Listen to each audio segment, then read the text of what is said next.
En regardant Zootopia 2, qui est sans aucun doute l'un des meilleurs films d'animation produits par Disney ces dernières années, une question est restée en suspens.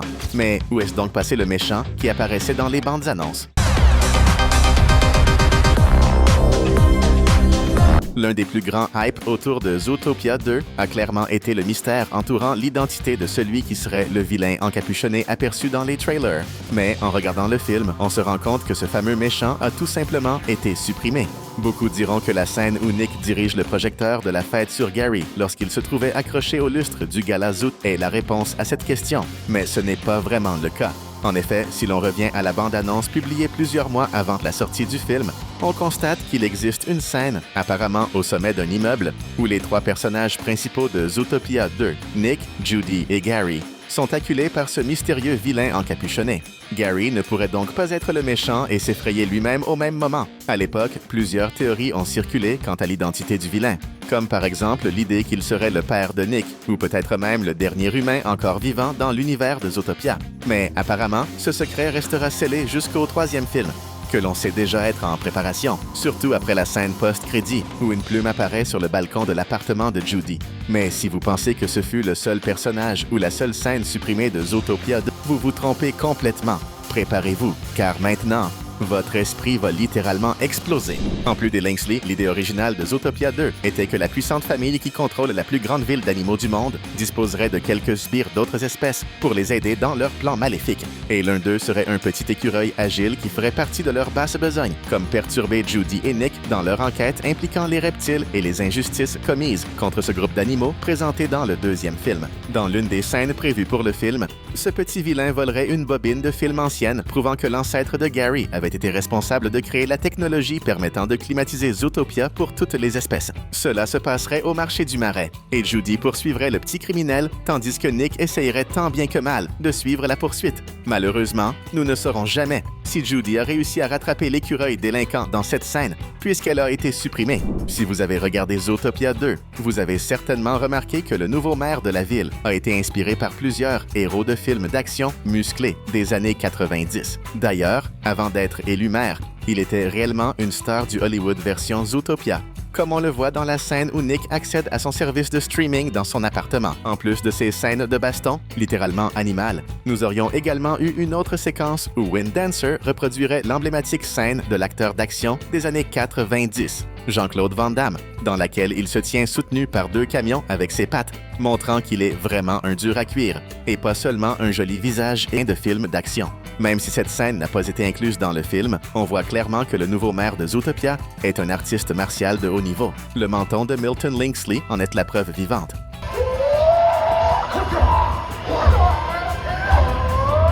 En plus du vilain encapuchonné, d'autres personnages apparus dans la bande-annonce ont fini par ne jamais montrer le bout de leur museau dans la version finale du film. C'est exactement le cas d'un nouveau personnage qui avait beaucoup attiré l'attention des fans de Zootopia dans les scènes finales du trailer, un hamster bronzé.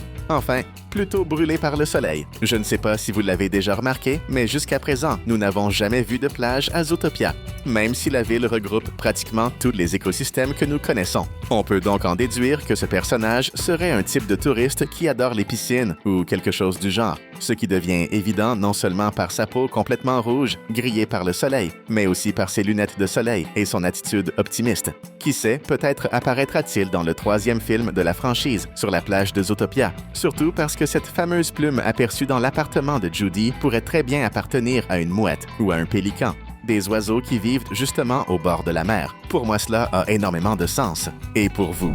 Mais parmi tous les personnages supprimés de Zootopia 2, ceux qui nous ont sans doute le plus manqué ont été les reptiles agents secrets, montrés dans plusieurs concept art du film, mais finalement jamais présentés ni même mentionnés dans la nouvelle aventure de Judy et Nick. En résumé, les deux personnages retirés du film ressembleraient fortement à ce que nous connaissons comme agents des services secrets, ce qui est évident à leur costume noir, leur cravate, leurs lunettes de soleil et les dispositifs d'écoute placés à leurs oreilles. Le rôle exact de ces deux personnages reste un mystère que l'on découvrira peut-être un jour. Ils auraient très bien pu travailler pour des politiciens reptiles faisant partie du conseil de délibération de Zootopia. Mais comme nous l'avons ensuite découvert, il n'y avait même pas de politiciens pour représenter les reptiles dans la ville des animaux. ce qui va certainement changer maintenant qu'ils reviennent se migrer vers leur quartier d'origine. Nous découvrons dans Zootopia 2 que Judy n'est pas seulement une conductrice de rallye presque professionnelle, mais qu'elle a aussi du mal à atteindre correctement les pédales de frein dans les voitures conçues pour des mammifères plus grands qu'elle. Cependant, nous avons été surpris d'apprendre que, dans la version originale, la poursuite initiale du film aurait en réalité été réalisée à bord du Judy Mobile, la voiture personnelle de Judy. C'est même avec ce véhicule que notre duo de héros rencontrerait et commencerait leur enquête concernant le mystère entourant Gary. Les détails de la voiture auraient été tout simplement incroyables. Tout d'abord, elle aurait été entièrement rose pour correspondre au style fémininement dur de Judy. Ensuite, elle aurait arboré une gigantesque carotte orange sur le capot,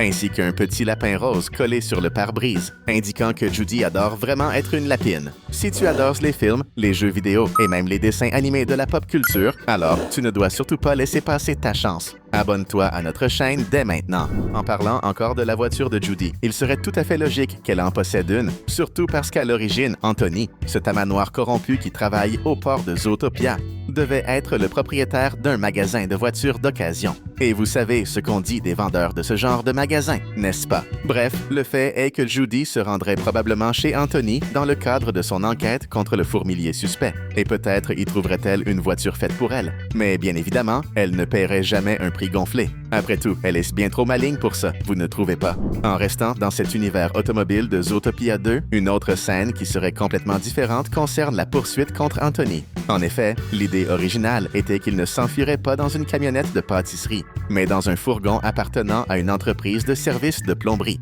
De plus, un troisième véhicule ferait également partie de cette scène d'ouverture. Rien de moins qu'un petit camion de glace conduit par notre cher Garamansa. Et convenons-en, cela fait totalement sens, car la glace est vraiment la marque de fabrique de cet officier rondouillard. Et en y réfléchissant, cela expliquerait pourquoi on le voit travailler comme agent de circulation lors du gala Zootenial, puisque ce serait sa punition pour avoir aidé Judy et Nick dans cette poursuite non autorisée par le chef Bogo. Même si, selon moi, il semblait s'amuser énormément à danser sur les musiques de Gazelle.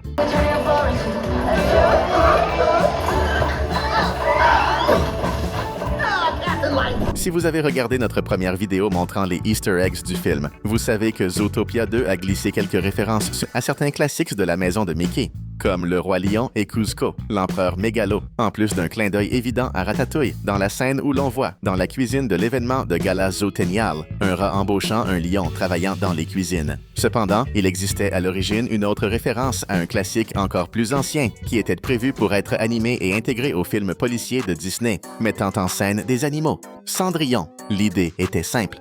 Pendant l'événement où Gary apparaît, il y aurait une grande confusion, un peu comme cela se passe dans le film. Mais au lieu de poursuivre Gary, Judy et Nick devraient quitter rapidement les lieux et, dans ce chaos, Judy finirait par perdre l'une de ses chaussures dorées. Ce qui arriverait ensuite est difficile à dire, mais il est possible que ce soit un indice que les criminels Linksley utiliseraient pour tenter de localiser notre héroïne. Probablement Paul Bird s'en chargerait, et tout le monde penserait qu'il le ferait par amour, un peu comme dans Cendrillon. Mais ce serait tout le contraire. Il se révélerait être un vilain, comme dans le film, et comme ce fut le cas du prince Hans dans La Reine des Neiges. Lorsque Nick et Judy sont lancés dans leur mission pour découvrir la vérité, que les Linksley veulent cacher à tout prix, ils escaladent une paroi rocheuse qui mène directement à une petite cabane de lune de miel. Et si vous observez bien, vous vous souviendrez qu'à un moment donné, la petite lapine passe devant un banc d'observation, portant une plaque indiquant qu'il s'agit d'un lieu romantique. Cependant, à l'origine, l'idée était que ce moment sur le petit banc soit davantage développé, alors que dans la version finale du film, on voit simplement Judy monter dessus, puis descendre presque aussitôt pour tenter de reprendre l'enregistreur de Nick. Dans la version originale, elle s'y serait assise et serait restée là, pensant à l'absence de son partenaire et, qui sait, de son futur petit ami. Pendant ce temps, Nick serait encore à la base de la paroi rocheuse. Cela apporterait quelques changements, disons, intéressants, à l'intrigue du film. Après tout, je ne sais pas vous, mais moi j'aimerais beaucoup voir la relation entre Judy et Nick évoluer un peu plus, si vous voyez ce que je veux dire. Pour conclure notre vidéo, un autre détail incroyable qui a finalement été laissé de côté est l'idée qu'il existerait une Zootopia primordiale. En d'autres termes, une première Zootopia, construite par les reptiles. Mais en raison des plans rusés de l'ancêtre maléfique des Linksley, cette ancienne ville aurait été ensevelie sous les sables de la place Sahara, au lieu de se trouver sous la neige de Tundra Town. Ce qui est intéressant, c'est que cette ancienne Zootopia aurait la forme d'une empreinte animale parfaitement dessinée et qu'à un moment donné de l'intrigue, et Judy la découvrirait, révélant toute la machination perverse des Lynxley pour dissimuler leur passé d'action maléfique. Cette idée est vraiment géniale. Peut-être sera-t-elle exploitée dans le 3e film que Disney produira très certainement et que nous attendons déjà avec impatience. On arrive à la fin de cette vidéo, mais si tu adores faire chauffer tes méninges, tu es clairement au bon endroit. C'est pourquoi on a sélectionné 2 autres vidéos géniales pour que tu puisses cliquer, regarder et, le plus important, continuer l'aventure avec nous.